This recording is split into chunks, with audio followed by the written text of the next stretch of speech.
Join former FBI senior forensic examiners Becky Passmore and Stacey Eldridge as they dig into the world of digital forensics, one bite at a time. Now leading their own consulting firms and educating the next generation of cyber sleuths. These badass babes of digital forensics bring sharp insight, real-world case experience, and a dose of humor to the bits and bytes that build today's investigations. From deep dives into business email compromise and ransomware attacks, Becky's specialty, to cracking the complexities of iPhone forensics, Stacey's obsession. This podcast delivers insider knowledge for professionals, students, and true crime techies alike.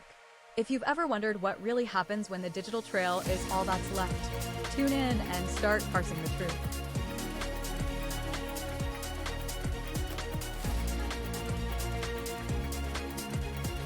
Hi, I'm Stacey Eldridge, and I provide digital forensic services and expert witness testimony through my business, Silicon Prairie Cyber Services. Hello, I'm Becky Passmore, co-founder of Root Forensics, and I also provide digital forensic and expert witness services through my company. Becky and I are both former FBI senior forensic examiners, and we totaled it up, and we have about 45 years of digital forensics and cybersecurity experience between the two of us. Yes. We are dedicated to educating the next generation of digital forensic examiners. We do this by teaching digital forensics at the university level and by sharing real-world insights through our podcast, Parsing the Truth, One Bite at a Time. Week where we discuss the digital forensics and artifacts in today's modern crimes. And today we've got a special episode for you. Becky, what rabbit hole are we going down today? We are beginning our series on the first Karen retrial. We've joked in the past about we'll be doing 52-part series of the Karen Read trial, but we believe we are going to be able to cut it down to far fewer episodes than that. In our first Karen Read series, we're going to focus on the first trial that occurred in 2020. And so, Stacey, do you want to start us off with some background on the Karen Read case? Yeah, the Karen Read case is certainly one of the most talked about cases from 2024. It's the Commonwealth, the state of Massachusetts, versus Karen Read. The digital forensics in this case is fascinating, and it's generated significant attention and debate. And perhaps that's an understatement. Karen Read is accused of the death of Boston police officer John O'Keefe, who was found dead outside his home in Canton, Massachusetts on January 29th, 2022. The prosecution has its theory of what happened, but the defense brought in digital evidence that they think tells a different story. And that's where today's episode begins. We are going to walk through the affidavit from Richard Green. He is a digital forensics expert with United States Forensics, and the defense brought Green in to analyze cell phone data from two key individuals, Jennifer McCabe and John O'Keefe. And he analyzed Read's data as well. Now, Green's affidavit was filed in April 2023, and so this was before the Karen Read trial actually started in 2024. So let's start with the basics. If you want to follow along, check for the link to the affidavit in our show notes or the QR code on the screen. So why did Richard Green file this affidavit in the first place? This affidavit was filed in the support of the defense's motion to subpoena additional information. We have a QR code on the screen for that motion, and we will link to it in the show notes. His affidavit is cited in this motion where the defense is asking the court to order the production of cell phone records and data from two key witnesses, Jennifer McCabe and Brian Albert. There were more requests in that motion, but we're going to focus on this aspect. The defense wanted those records and the reasons why are detailed in Richard Green's affidavit. So let's dive into the affidavit now. In point 5 of Green's affidavit, he states that his analysis revealed significant exculpatory evidence during the review of the search history which was present on Jennifer McCabe's iPhone. And he cites those in the artifact details of the information where there is a search term, house long to die in the cold, and that is timestamped at 2:27 a.m. Now, what makes this exculpatory is the biggest question. And it's important to keep in mind this information is coming from Jennifer McCabe's phone, not Karen Reed's phone. We have to step back to the state's narrative to understand why this matters. The state claimed Reed backed her SUV into O'Keefe outside the Albert's residence and then left him to die there when she left 12:36. Reed, McCabe, and Carrie Roberts arrived back at the Albert residence at 6 a.m. So if someone searched for house long to die in cold at 2:27 a.m., this means someone was searching for information on death by cold exposure hours before anyone claimed to know O'Keefe was outside or missing. This is completely contradictory to the state's narrative. Yep. So Green continues, and he indicates that this data is coming from the browser state.db-wall, UAL, in database record 4208. He explains that the purpose of the browser state.db is to record information about the tabs open in Safari and that it will allow a user to return later and continue browsing. He also states that tabs can be deleted by the user. Now, when he states that the user can delete tabs, I'm not exactly sure what he's referring to. People can close tabs. You can hit the X on the tab to close it. I don't know if people refer to this as deleting tabs. Becky, have you ever heard anybody saying, I'm deleting my tabs in my browser? No, it's only referred to as closing out a tab in your browser, not necessarily deleting it.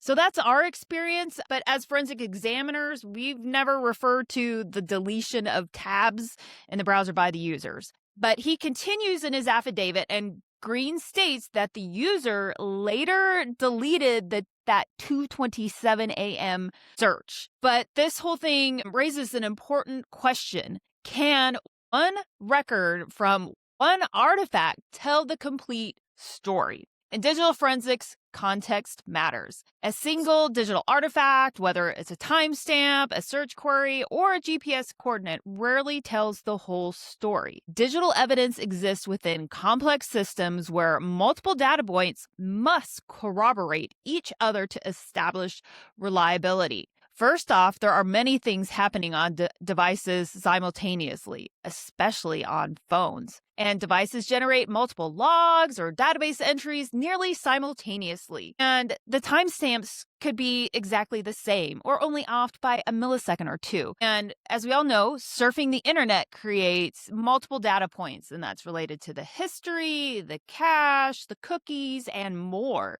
Examining only one source risks missing the complete picture. And then there's time. It's always complex.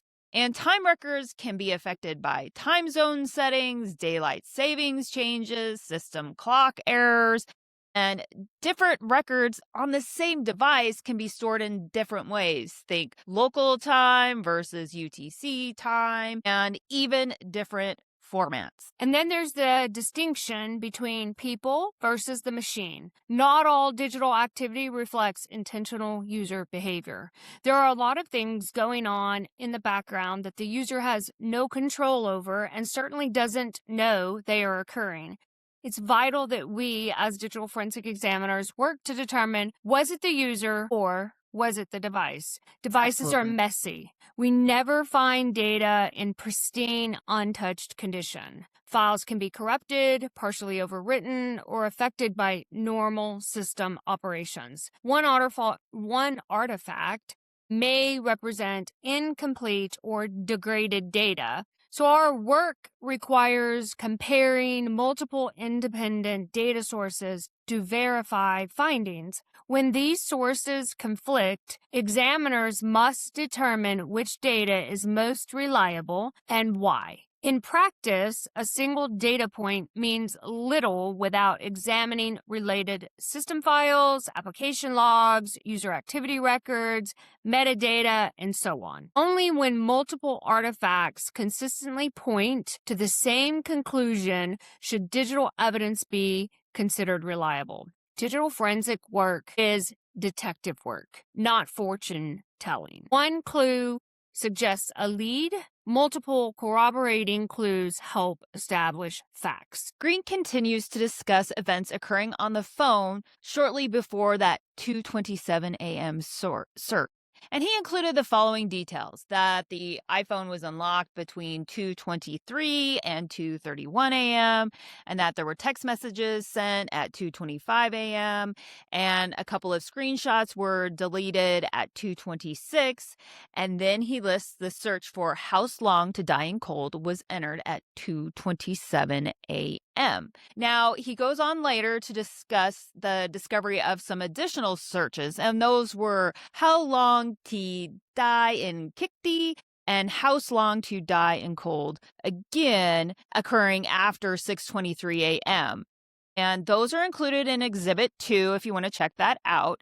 And you can see that these search results that he's discussing came from com.apple.mobilesafari.plist. This plist file stores user configuration data. It can have some identifiers and settings, so think preferences, really. And additionally, it maintains a record of search queries entered through the Safari search bar. And this is the search field that appears right above the keyboard, and it came out in iOS 15, and it has continued on since then. Now, the search bar, having its searches recorded here, is new to iOS 15, and so these phones are on iOS 15 something, so it is a relatively new artifact to consider in this examination. And Mr. Green also included some evidence from Safari cache records that indicate that the user conducted a search for "how long does it take to digest food," and that's shown in Exhibit 3. So in point 12 of the affidavit, Green moves away from internet-related activity and discusses deleted call logs.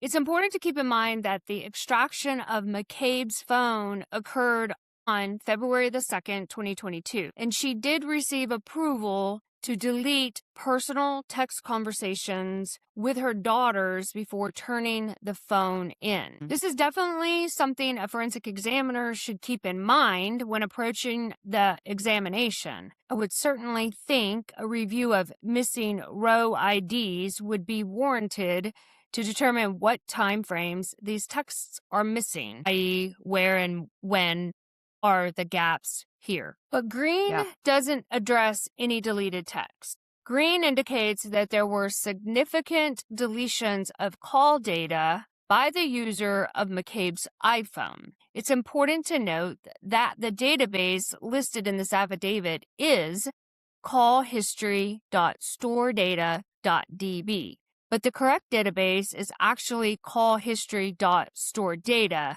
There is no DB extension. You can see in Exhibit 4 that the artifacts he is discussing actually do come from callhistory.storedata based on the path provided in the exhibit. Now, he goes on to document the following details about these deleted call records.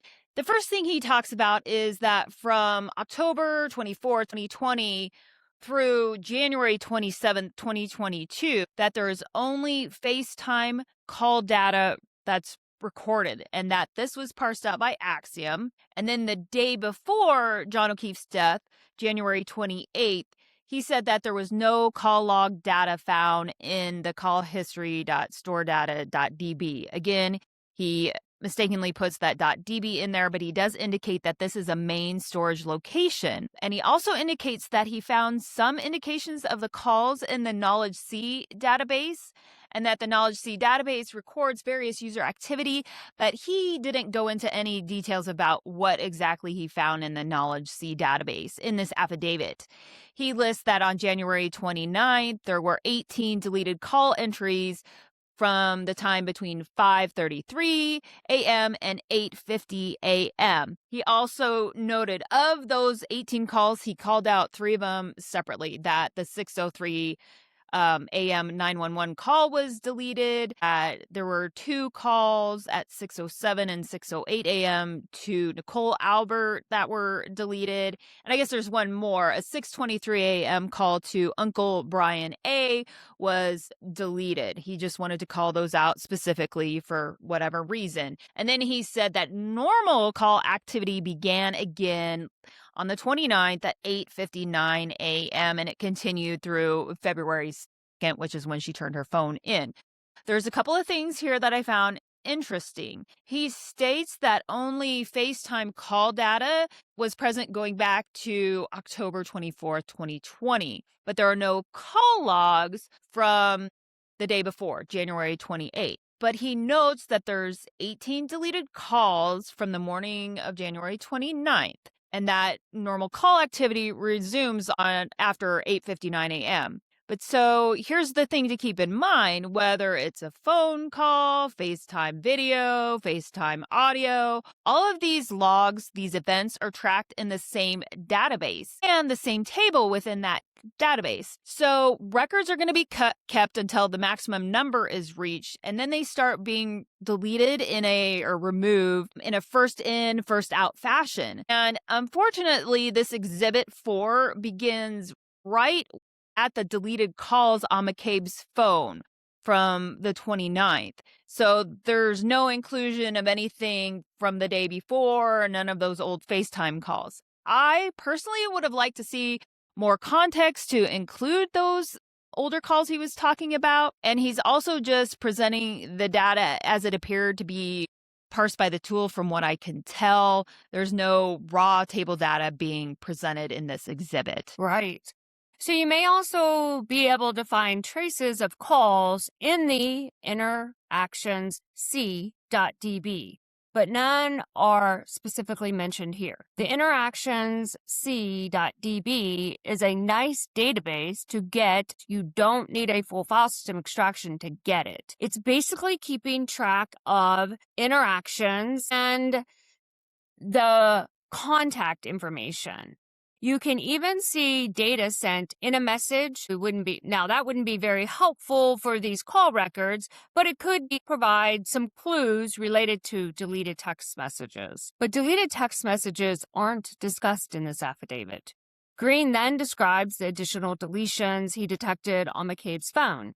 He was able to make this determination by reviewing O'Keefe's and Reed's phone call logs. He found that there are 17 calls listed in O'Keefe's phone from McCabe's phone, but only one of these call records was found on McCabe's phone.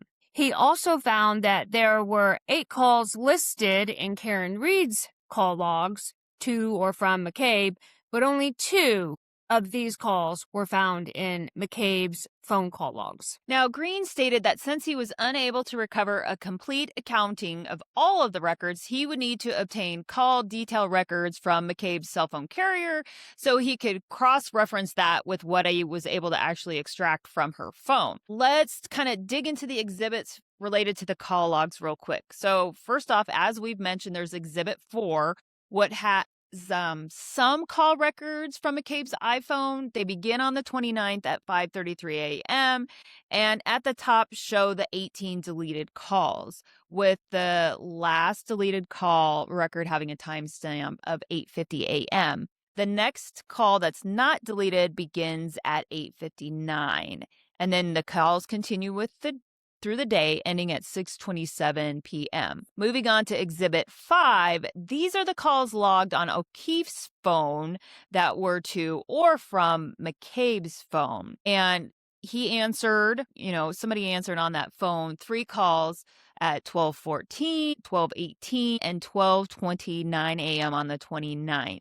The next call that came in at 12:41, 10 a.m. was not answered. The calls continued, but were not answered at 12:41, 59, 12:43, 12:46, 12:47, and 12:50 a.m. The calls then stop until an incoming call from McCabe's phone is received at 5:04:05 a.m.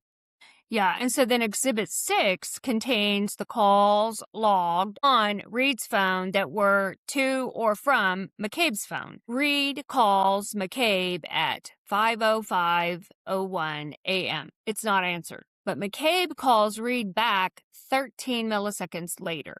What's really interesting is that the first call listed on 129 to or from McCabe on Reed's phone is at 5:05 a.m., which is after the McCabe iPhone called O'Keefe's phone. This is supposed to be a list of all the calls on Reed's phone that were to or from McCabe on McCabe. Green notes that there was call to O'Keefe's phone 1 minute before Reed's calls. And so Green also notes that there was a screenshot of a contact, Uncle Brian, that was created on 1/29/2022 at 6:08 a.m. and later deleted at 12:53 p.m. The significance of this screenshot remains to be unseen, but it does demonstrate that someone was using the McCabe iPhone at 6:08 a.m., according to this affidavit. Now, Green changes his focus to location data in point 16. He indicates that the McCabe phone arrived at the Alberts residence where the O'Keefe body is later found. And it arrived and was there from 12:18 a.m. until 1:47 a.m.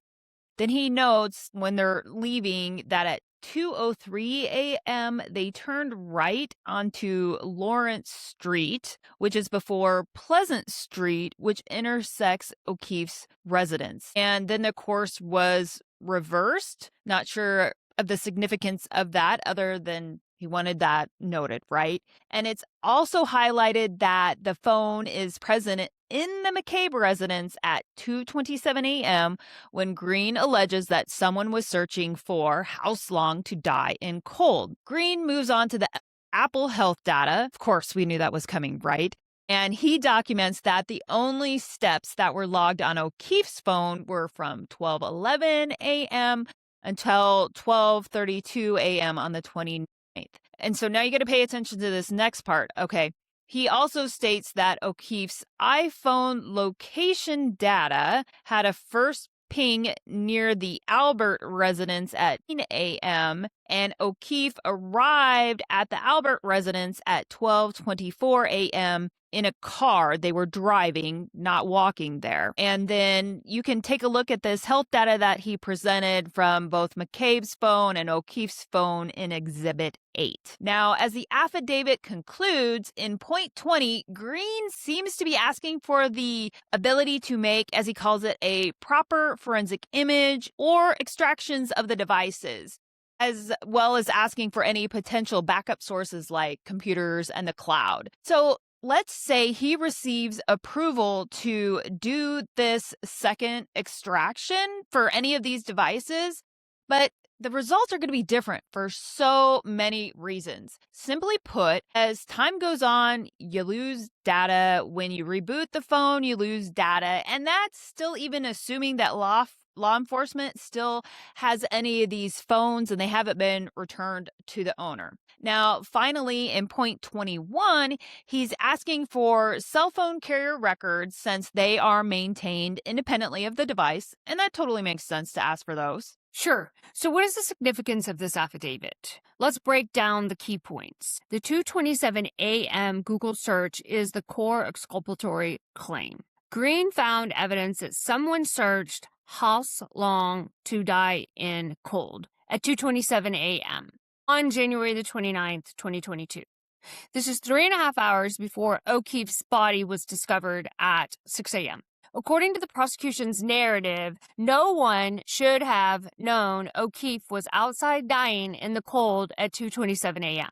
This search occurring before the bodies discovered suggests someone inside the McCabe home knew O'Keefe was outside in distress. Green claims this search was subsequently deleted by the user. Then there are the numerous call log deletions from McCabe's iPhone. McCabe's phone showed 18 deleted calls between 8 a.m. and 8:50 a.m. on January the 29th. Cross-referencing with O'Keefe's phone shows 17 calls to or from McCabe listed on O'Keefe's device, but only one appears on McCabe's phone.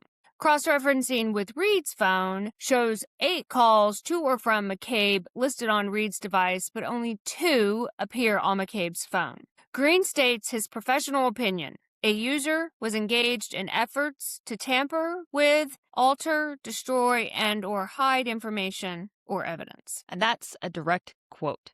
Now, there's also some suspicious timeline anomalies, or call it unusual, use the word you like. But so there's the fact that McCabe's phone called O'Keefe's at 5:04 a.m., but Reed is not logged as calling McCabe until 5:05 a.m. The question is, why is McCabe calling O'Keefe before Reed contacts McCabe asking, McCabe, where is O'Keefe? I'm looking for him. Now, could this just be a timing discrepancy issue? Are the times slightly different, /off, /drifting on the devices? There's also the thing where McCabe's phone location data shows that it was at the McCabe residence at 2:27 a.m. during the alleged Google search. So keep that in mind. And O'Keefe's Apple Health data shows steps logged from 12:11 a.m. to 12:32 a.m. only. But remember, he arrived via a car after 12:11 a.m. Now, Green requests, proper forensic imaging or extractions of the devices. He wants cell phone carrier records so he can verify what was deleted. And he's also asking for potential backup sources for the computers and the cloud. So that's what he's done in this affidavit. Some stuff to consider, some stuff that he wants. But remember, this affidavit is essentially arguing that the digital evidence he's citing points to foreknowledge of O'Keefe's condition by the McCabe iPhone user, and that there was also the systematic deletion of incriminating records. Right. So this affidavit and this entire case are a master class in why examining a single artifact or even a single device in isolation is insufficient. Green didn't just analyze Jennifer McCabe's iPhone. He cross-referenced it against John O'Keefe's phone and Karen Reed's phone in an attempt to identify discrepancies. Then he used those discrepancies as justification to seek the call records from the cellular provider. Green didn't only document the search at 2:27 a.m., he also included the searches at 6:23 a.m.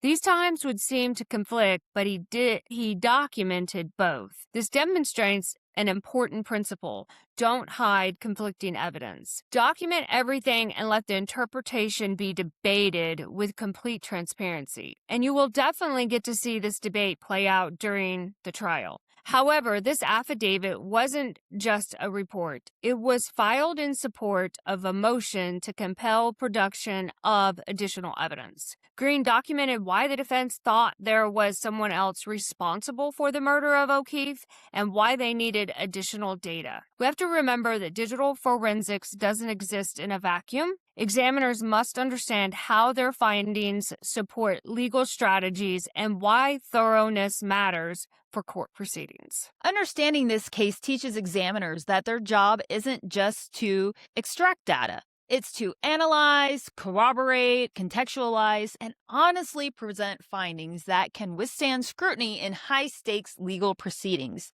The difference between competent and exceptional digital forensics lies in leaving no stone unturned, and no assumption untested. And that, of course, assumes a perfect world where time and money are not an issue. But you get my point, right? Now, what can we expect from the Commonwealth, the state of Massachusetts, in response? We would expect them to go through Green's affidavit with a fine-tooth comb and really scrutinize his statements and the artifacts that he's using to support his statements. We would expect them to dig in not only to the browser state.db and that com.apple.mobile Safari plist, but all of the records related to Safari internet history in an attempt to confirm or refute that 2:27 a.m. search for How Long to Die in Cold. And then we would likely expect them to dig deeper into some of those similar searches that he reported occurring at 6:23 a.m. That's right. With regards to the deleted call records, I would first and foremost expect the Commonwealth to point out the fact that there is no callhistory.storedata.db. The correct database is actually callhistory.storedata because there is no DB extension at the end of that database. They could attempt to determine if these missing call records were intentionally deleted.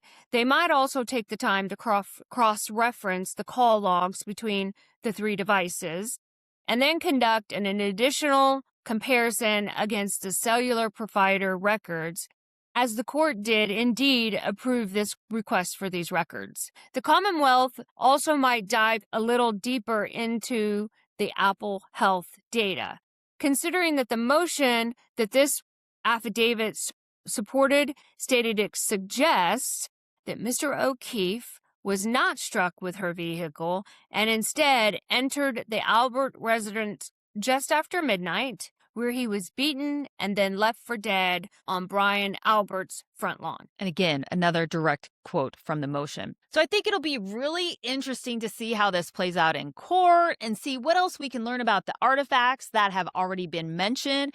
And I'm sure there are going to be other artifacts that will be introduced by both sides. Now, you can tell from the motions filed that the McCabe iPhone search for "House Long to Die in Cold" will undoubtedly play into the defense's theory of events. Right. So join us next week on Thursday morning on Spotify or YouTube, where Parsing the Truth One Bite at a Time will continue to dive into Karen Reed's trial and break down the testimony of 4 different digital forensic examiners that testified as expert witnesses during the first Karen Reed trial. Until next time, stay safe, stay sharp, and as always, keep parsing the truth one bite at a time. If you enjoyed this episode, make sure to follow us to get notified the next time a new episode drops. If you can do more, head on over to parsingthetruth.com and donate by clicking on the donate button. Parsing the Truth is a nonprofit organization, and we are raising money to send a new digital forensic examiner to IASIS training next year in Orlando. Thanks.